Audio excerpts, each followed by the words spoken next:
مثلا تو میتونی که یک نفر را بدی کنی. یک بار فکر کردی؟ اون بدی که در حق دیگران میکنی حتما به سر فرزندات میآید، یک روز نه یک روز. میگه پیش از اونی که در یک نفره به انگشت میزنی خوب فکر کن که فردا در تا به مشت میزنند.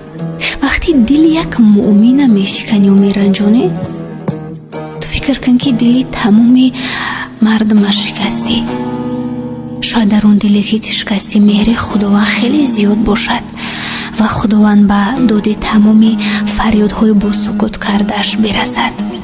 بعضی کارها در هر دو دنیا جوابگری دارند، هم در این دنیا جواب میگی به سختی و هم در قیامت.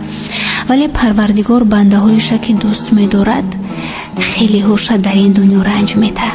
برای مثلا خطا هاشون، برای